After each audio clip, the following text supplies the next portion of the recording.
اور یہ اب آزمائشوں کا ہی دور شروع ہونے والا ہے، بلکہ شروع ہو چکا ہے ایک عرصے سے، اور زیادہ یہ آزمائشیں بڑھ سکتی ہیں اگر ایمان پر محنت نہ کی تو خدا نخواستہ ہم ایمان سے ہی ہاتھ دھو بیٹھیں گے، کیونکہ ایمان پر زنگ تو پہلے سے لگ چکا ہے، بس ایمان بچا ہوا ہے نام کا، ایک چنگاری سی رہ گئی ہے جو جل رہی ہے۔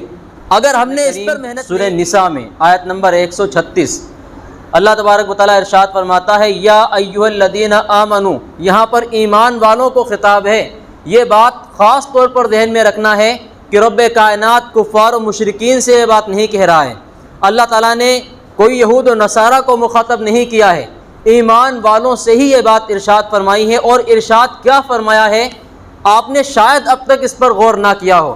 اللہ تعالیٰ ارشاد فرماتا ہے یا ایھا الذین آمنو آمنوا باللہ ورسولہ، اے ایمان والو ایمان لے آؤ اللہ پر اور اس کے رسول پر۔ اب یہاں پر ایک سوال پیدا ہوتا ہے کہ جب ایمان والوں کو مخاطب کیا جا رہا ہے، ایمان والوں سے ہی بات کہی جا رہی ہے اور ان کو ایمان والا بھی کہا جا رہا ہے، اے ایمان والو، تو ایمان لانے کا کیا مطلب ہے؟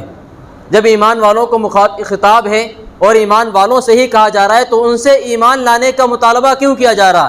یہ بات اگر کافروں سے کہی جاتی کہ کافروں ایمان لے آؤ تو بات سمجھ میں آتی تھی، یہ بات اگر مشرکین سے کہی جاتی کہ اے مشرکوں اے یہود و نصارہ ایمان لے آؤ تب بھی بات سمجھ میں آتی تھی، لیکن ایمان والوں سے ہی کہا جا رہا ہے کہ ایمان لے آؤ، یہ بات بظاہر عقل کے خلاف ہے اور بظاہر ہماری سمجھ سے باہر ہے۔ لیکن علماء کرام نے، مفسرین کرام نے اس کی تفسیر میں لکھا ہے کہ یہاں پر جو ایمان والوں کو مخاطب کر کے ایمان کی دعوت دی جا رہی ہے وہ خاص طور پر ان مومنوں کے لیے ہے جنہوں نے بظاہر زبان سے کلمہ توحید لا الہ الا اللہ محمد رسول اللہ کا اقرار کر لیا تھا، لیکن ان کے دلوں کے اندر ایمان نہیں تھا۔ وہ منافق بھی ہو سکتے ہیں، چونکہ جب نبی کریم صلی اللہ علیہ وسلم نے ایمان کی دعوت دی ہے تو بہت سے نیک اور مخلص لوگ بھی ایمان میں داخل ہوئے ہیں، نیت کے صاف اور دل کے صاف لوگ بھی اسلام میں داخل ہوئے ہیں، اور ایک بڑی تعداد ان لوگوں کی بھی داخل ہوئی ہے جو حقیقت میں دل سے کلمہ نہیں پڑھنے والے تھے، حقیقت میں ایمان نہیں رکھنے والے تھے، منافقین بھی تھے۔ تو ایمان والوں کی فہرست میں وہ لوگ بھی داخل ہو گئے تھے، آمنا کہہ کر کہ ہم ایمان لائے، لیکن حقیقت میں دل کے اندر ان کے ایمان نہیں تھا، تو وہ بھی مخاطب ہو سکتے ہیں، اور وہ مسلمان بھی مخاطب ہو سکتے ہیں جو واقعی دل سے ایمان لائے تھے، لیکن حقیقی معنی میں جو ان کی زندگی تھی وہ اسلام کے خلاف تھی۔ جس بات کا اس ایمان ان سے تقاضا کر رہا تھا اس بات پر وہ کھرے نہیں اتر رہے تھے۔ میرے بھائیوں، وہ تو صحابہ کرام تھے، اور ہم صحابہ کرام کے ایمان کو بخوبی جانتے ہیں کہ ان کا ایمان کیسا تھا۔ آج کل کوئی ان کے ایمان تک پہنچنا چاہے تو اسے ایڑی چوٹی کا زور لگانا پڑے گا۔ خیر، ایمان تو اس درجے کا بنا سکتا ہے لیکن مرتبہ اور رتبہ وہ نہیں پا سکتا، کیونکہ اللہ کے نبی صلی اللہ علیہ وسلم کی صحبت آج کے دور میں نہیں مل سکتی۔ اس زمانے میں موجود تھی، آپ علیہ الصلوۃ والسلام کا ساتھ انہوں نے پایا، لیکن آج ہم وہ ساتھ نہیں پا سکتے۔ تو ایمان تو ہم بنا سکتے ہیں، کوشش کر سکتے ہیں یقیناً، لیکن وہ مرتبہ اور رتبہ ہم نہیں پا سکتے جو صحابہ کرام نے پایا تھا، اور ایک گولڈ میڈل جیتا تھا۔ وہ کیا ہے؟ رضی اللہ عنہم ورضوا عنہ، کہ اللہ ان سے دنیا میں ہی راضی ہو گیا اور یہ اللہ سے خوش ہیں۔ اچھا، اللہ راضی ہو گیا، بات سمجھ میں آتی ہے۔ یہ اللہ سے راضی ہو گئے، اس کا کیا مطلب ہے؟ کہ اللہ نے جب ان کو فقیری میں رکھا تب بھی یہ اللہ کا شکر ادا کر رہے تھے، جب اللہ نے ان کو غربت میں رکھا تب بھی یہ اللہ کا شکر ادا کر رہے تھے، جب اللہ تبارک و تعالیٰ نے ان کے گھر کے لوگوں کو، ان کے بچے شہید ہوئے اس وقت بھی ان کی زبان پر کلمہ شکر تھا، جب ان کا باپ شہید ہو رہا تھا میدان جنگ میں تب بھی ان کی زبان پر کلمہ شکر تھا، جب ان کے گھر میں فاقے کی نوبت آ رہی تھی، بچے اور بیوی بھوکے تڑپ رہے تھے، تب بھی یہ شکریہ ادا کر رہے تھے اللہ کا، ہر حال میں یہ اللہ سے راضی تھے۔ یہ مطلب ہے رضی اللہ عنہم ورضوا عنہ کا۔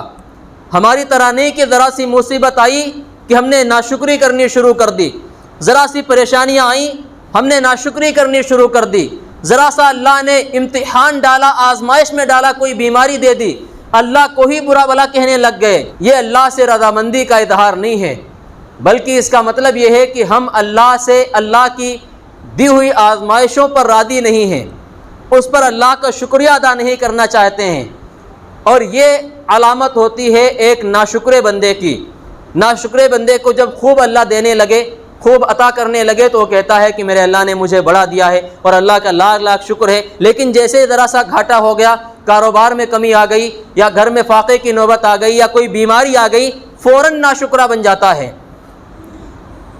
وسعت میں، اور اللہ کی دی ہوئی نعمتوں میں تو ہر کوئی شکریہ ادا کرتا ہے۔ اصل شکریہ وہ ہے جب پریشانی میں بھی انسان شکریہ ادا کرے اور یہ سوچ لیا کرے کہ جو اللہ مجھے اتنے عرصے سے کھلا رہا ہے، جو اللہ مجھے عرصے سے صحت دیے ہوئے تھا، جس اللہ نے مجھے اتنی خوشحالی عطا کر رکھی تھی، اگر آج ذرا سی پریشانی ڈال بھی دی ہے تو کیا میں ناشکرہ بن جاؤں؟ وہ سالوں سال میں بھلا دوں؟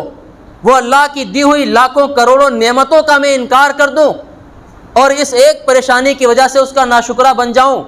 میرے بھائیوں، حقیقت یہ ہے کہ اگر انسان غور کرے تو بیماری میں پڑا ہوگا تب بھی کہہ رہا ہوگا اللہم لک الحمد ولک الشکر، یا اللہ ساری تعریفیں تیرے لیے ہیں، سارا شکریہ تیرے لیے ہے۔ اگر آخرت پر اس کا ایمان ہے اور وہ جانتا ہے کہ مجھے مرنے کے بعد اللہ سے ملنا ہے، وہ جانتا ہے کہ دنیاوی زندگی ہمیشہ کی نہیں ہے، وہ جانتا ہے کہ آخرت ہی سب سے بڑی زندگی ہے اور ہمیشہ رہنے والی ہے، اگر آخرت اس کی نگاہوں میں ہے، نظروں میں ہے اور آخرت کے راستے پر وہ چل رہا ہے تو ہر حال میں اللہ کا شکریہ ادا کرے گا۔ شہید بھی ہو رہا ہوگا تو کہے گا فزت ورب الکعبہ۔ ایک صحابی کے بارے میں آتا ہے، شہید ہو رہے تھے، جان نکل رہی تھی، اس وقت فرما رہے تھے فزت ورب الکعبہ، رب کعبہ کی قسم میں کامیاب ہو گیا۔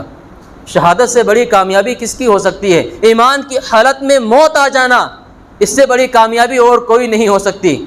تو میرے بھائیوں، ایمان والوں سے کہنے کا کیا مطلب ہے کہ تم ایمان لے آؤ؟